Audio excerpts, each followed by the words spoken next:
आज इस वीडियो में हम लोग रिकैप करने वाले हैं फ्रॉम सीजन 3 को। एंड अगर तुमने हमारा सीजन 1 एंड 2 का रिकैप नहीं देखा है तो जाकर आई बटन पे चेक कर लेना, वहां पर तुम्हें वीडियोस मिल जाएंगी। एंड रिकैप स्टार्ट करने से पहले एक छोटी सी रिक्वेस्ट, अगर चैनल पे नए हो तो सब्सक्राइब कर लेना ताकि ऐसी बढ़िया बढ़िया वीडियोस तुमसे छूट ना जाए। फ्रॉम सीजन 3 वहीं से स्टार्ट होता है जहाँ पर वो खत्म हुआ था। टैबिथा उठती है एक हॉस्पिटल के अंदर एंड उसकी आंखें खुलते ही उसे पता चलता है कि वो असली दुनिया के अंदर पहुंच चुकी है। वो किसी तरह असली दुनिया में पहुंच तो गई है पर वो अभी भी बहुत ज्यादा कंफ्यूज होती है एंड वहाँ पे कई लोगों से वो कुछ ना कुछ सवाल पूछ रही होती है। वो हॉस्पिटल से बाहर जाती है और अपने सवालों के जवाब खोजने लगती है। फिर वो किसी तरह हेनरी के घर का पता लगाती है जो कि विक्टर के फादर होते हैं एंड इस घर का पता उसे उसके टिफिन बॉक्स से मिलता है जो कि विक्टर के पास हमेशा हुआ करता था। शुरुआत में हेनरी उसकी बात पे बिल्कुल भी विश्वास नहीं करता। टैबिथा उसको कई बार समझाने की कोशिश करती है और उसे लगता है कि ये सब बुलशिट है। टैबिथा जब उसे एक टावर के अंदर एक बच्चे के बारे में बताती है तो वो काफी हैरान हो जाता है। तब उसे याद आता है उसके बीवी के खोने से पहले की कही गई लास्ट बात जो कि यही सेम बात थी। वो टैबिथा को अपनी बीवी के दिखाए गए विजन्स को जो कि पेंटिंग्स में वो हमेशा बनाती रहती थी वो दिखाता है एंड टैबिथा उन सभी को एक एक करके अच्छे से देखती है एंड उसे समझ में आ जाता है कि ये सारी चीजें उन सभी लोगों के लिए बहुत इंपॉर्टेंट हो सकती है जो कि फ्रॉम के अंदर फंसे हुए हैं। उसके बाद हेनरी टैबिथा को लेकर एक ऐसे पेड़ के पास जाता है जहाँ पर बॉटल्स लटके हुए होते हैं। वो ओरिजिनली रियल वर्ल्ड के बॉटल्स हैं और ये देखकर टैबिथा काफी ज्यादा हैरान हो जाती है। टैबिथा हेनरी के पास एक ऐसा ब्रेसलेट देखती है जो कि सेम ही दिखने वाला ब्रेसलेट उसने जिम को भी दिया था और ये देखकर वो काफी ज्यादा परेशान होने लगती है एंड उसे लगता है कि मैंने अभी तक टाउन छोड़ा ही नहीं, मैं असली दुनिया में नहीं बल्कि फ्रॉम के अंदर ही हूँ। वो दोनों ही आपस में लड़ने लगते हैं एंड इसी बीच में उनका एक्सीडेंट हो जाता है जिसको लेने के लिए एक एम्बुलेंस आती है और वो एम्बुलेंस उन्हें ले जाते वक्त एक पेड़ के सामने रुक जाती है। ये वही पेड़ है जिसकी वजह से हर कोई उस टाउन में पहुंच जाता है एंड ये दोनों भी वापस उस टाउन में पहुंच जाते हैं। जहां पर वो लोग जब टाउन के अंदर पहुंच जाते हैं उसके बाद उन्हें नाइट वॉकर्स मिलते हैं जो मेडिक्स को मार देते हैं एंड किसी तरह टैबिथा एंड हेनरी बच जाते हैं। जहां पर टैबिथा को अब पता चलता है कि टाउन की हालत और ज्यादा गंदी होती जा रही है, खाना खत्म हो रहा है, उनकी फसलें खराब हो रही है एंड पूरे टाउन में ठंड बढ़ रही है। इधर डोना को ये पता चलता है कि उसकी जमीन विषैली होती जा रही है जिसकी वजह से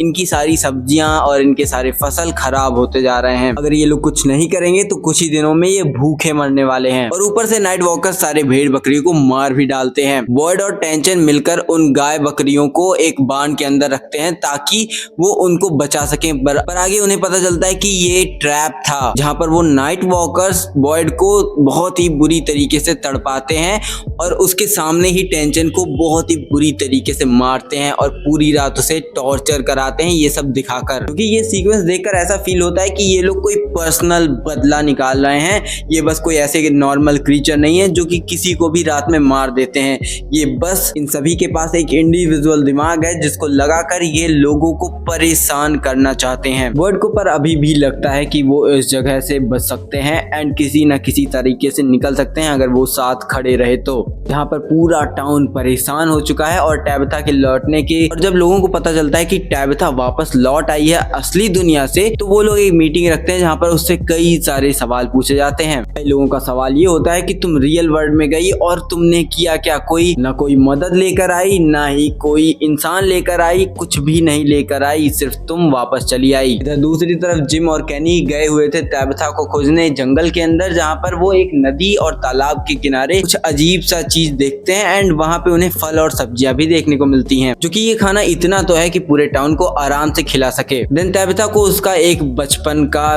भयानक सपना याद आता है जो कि वो एक पेपर पे देख रही होती है जो कि सिमिलर होता है उसके बचपन में आ रहे उस भयानक सपने से जो कि उसे कई दिनों तक परेशान करता रहा था। वहीं पे दूसरी तरफ विक्टर और हेनरी पहली बार मिल रहे हैं सालों के बाद एंड ये दोनों ही बहुत ही अजीब ऑकवर्ड मोमेंट में फंस जाते हैं जहाँ पर हेनरी के पास बहुत सारा गिल्ट है कि उसने अपने बच्चे को खोजा नहीं। जहाँ पर इसके बाद विक्टर और हेनरी का एक बहुत ही इमोशनल मोमेंट आता है एंड विक्टर इसे संभाल नहीं पाता बट वो फाइनली एक ऐसी गुफा में जाते हैं जहाँ पर उन्हें एक पपेट लेकर आना होता है और उस पपेट का नाम होता है जैस्पर जो कि क्रिस्टोफर का पपेट होता है जो कि बहुत पहले विक्टर ने क्रिस्टोफर को जैस्पर से बात करते हुए सुना था जो कि विक्टर हमेशा से ही कुछ ना कुछ याद करने की कोशिश कर रहा होता है एंड उसे याद नहीं आ रहा होता है कि वो चीज क्या थी जो उसे याद नहीं आ रही है। वहीं पे दूसरी तरफ एल्जिन को अजीब अजीब सी चीजें दिख रही हैं। एक ऐसी औरत दिख रही है जो कि उसे बता रही कि वो टाउन को सेव कर सकता है जिसकी वजह वजह से उसकी रातों की नींदें उड़ जाती हैं। जब उसे एक पोलराइड फोटो कैमरा मिलता है एंड वो फोटोज लेता है तो वो फोटोज में भी वो औरत अपीयर होने लगती है और एल्जिन को लगता है कि ये औरत कोई मैसेज देना चाहती है ताकि टाउन को सेव कर सके। और ऐसा ही सेम लगता था सहरा को। वहीं दूसरी तरफ फातिमा है जो कि अजीब अजीब हरकतें कर रही है। उसकी प्रेगनेंसी के दौरान वो कूड़ा खा रही है एंड उसके दांत टूटते ही जा रहे हैं क्योंकि उसकी बॉडी का कंट्रोल उसके पास नहीं रह गया है बल्कि उस बच्चे के पास है जो कि उसके पेट में है। एंड जहाँ पर फातिमा यही कर रही होती है एंड उसे एक बूढ़ी औरत देख लेती है तो वो गलती से उसे मार भी डालती है। वहीं दूसरी तरफ विक्टर जैस्पर को लेके एक बेसमेंट में जाता है जहाँ पर उसे कुछ तो याद आता है और उसे समझ में आता है कि वो जैस्पर नहीं था जो कि क्रिस्टोफर को वो सारी चीजें बता रहा था बल्कि वो बॉय इन अ वाइट था जो कि वही लड़का है जिसने टावर से ढकेला था टैबिथा को एंड उसे कई सालों से वो दिख रहा था एंड दिखना बंद भी हो गया था। उसी ने क्रिस्टोफर को रास्ता बताया था कि अंत का रास्ता शुरुआत में ही छुपा हुआ है। जहाँ पर इस सवाल का जवाब होता है उन बच्चों की लाशों में जो कि स्टार्टिंग में ही मरे थे एंड लोगों ने उनके साथ जो किया था। जब वो बच्चे उस पत्थर पे मरे थे तो उनकी जो होप्स थी वो उन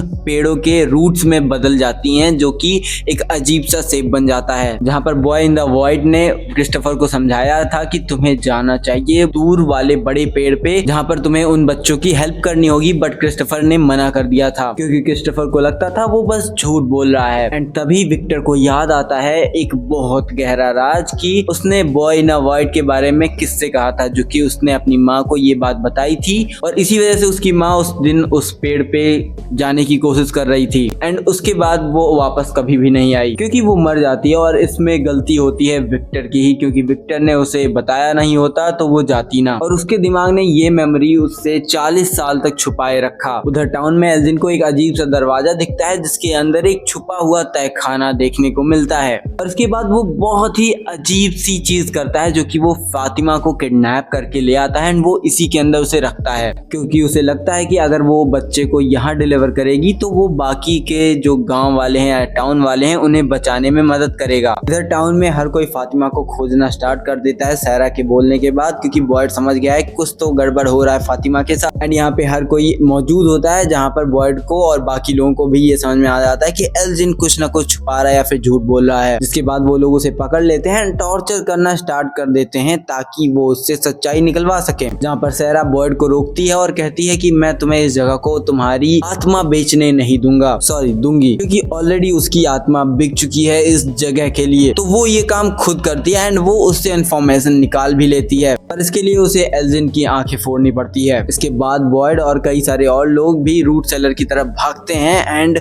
वहाँ पे उसे फातिमा की चीखें सुनाई देती है जहाँ पर वो बच्चा पैदा हो चुका है एंड एल्जिन के सपने में आने वाली वो अजीब सी औरत उस बच्चे को लेकर एक छुपे हुए बेसमेंट में चली जाती है। वो लोग फातिमा के पास पहुंचते हैं तो फातिमा उन्हें बताती है कि वो लोग जो कि अभी एक अजीब से क्रीचर हैं वो कभी इंसान हुआ करते थे एंड उन्होंने अपने बच्चों को बलि चढ़ा दिया था ताकि वो एक इटर्नल लाइफ जी सकें। जहाँ पर वो अजीब सी एल्जिन के सपनों में आने वाली औरत जब उस बच्चे को जमीन पर केव्स के अंदर रखती है तो वो बहुत ही जल्दी सा बड़ा हो जाता है एंड वो वही इंसान निकलता है जो कि सीजन 2 में बॉयड ने मार दिया था। यहाँ पर इस पूरे सीजन में तुम जेड को बॉटल्स के पीछे पागल होता हुआ देखोगे जो कि तुम्हें कभी भी समझ नहीं आता। जहाँ पर उन हर बॉटल्स के अंदर कोई ना कोई नंबर्स छुपे हुए होते हैं एंड ये सम काइंड ऑफ कोऑर्डिनेट्स उसे फील हो रहे होते हैं जो कि वो किसी ना किसी तरह पता लगाना चाहता है एंड फाइनली उसे ये बात पता भी चल जाती है। पर वो नंबर कुछ और नहीं बल्कि एक म्यूजिकल स्केल होते हैं एंड वो जब वायलिन पे उसे बजाता है तो वो एकदम ही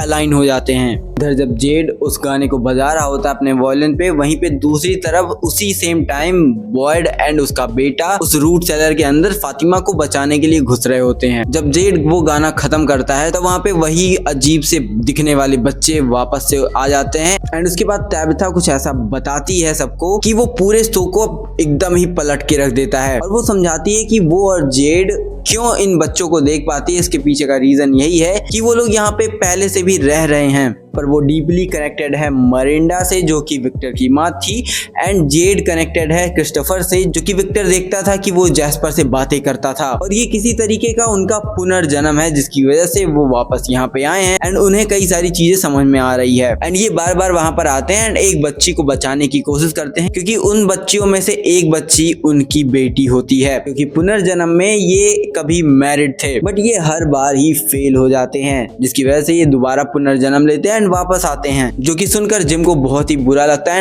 एंड वो बहुत ही अजीब सी सिचुएशन में चला जाता है। जिसके बाद वो उसी आरवी के पास जाता है जिसको वो चलाकर लेकर आया था पहली बार फ्रॉम सीरीज के अंदर, एंड वहां पर जाकर वो रोने लगता है। वहां पर अचानक से जूली कहीं जंगलों में से निकल के आती है एंड ये दोनों जैसे ही मिलते हैं उसके बाद एक आदमी हमें एक येलो सूट में देखने को मिलता है। पर मैन इन येलो से बोलता है कि ज्ञान एक कीमत पे आती है। जिम जूली को बचाने के लिए उसे भगा देता है एंड वो आदमी कोई नॉर्मल आदमी नहीं होता, वो भी एक क्रिएचर होता है और सीजन खत्म होने से पहले वो जिम को मार देता है बहुत ही भयानक तौर से। और मैन इन येलो के आखिरी वर्ड होते हैं कि तुम्हारी बीवी को उस गड्ढे को नहीं खोदना चाहिए था। अगर तुम्हें वीडियो अच्छी लगी हुई तो लाइक करना मत भूलना, सब्सक्राइब किए बिना मत जाना अगर चैनल पे नए हो तो। और आई होप कि तुम्हें इस पर और वीडियोस चाहिए होंगी तो कमेंट करना जरूर। अगर तुम्हें इसका रिव्यू चाहिए मेरी तरफ से एंड इसकी कमियां एंड अच्छाइयों के बारे में बात करते हुए मुझे देखना है, कमेंट करके जरूर बताना, क्योंकि मैं भी तुम्हारी तरह फ्रॉम सीरीज के बारे में बहुत सारी बातें करना चाहता हूं जो कि बहुत ही मिस्टीरियस हैं। चलता हूं, मिलते हैं नेक्स्ट वीडियो में, तब तक के लिए tata bye and peace out.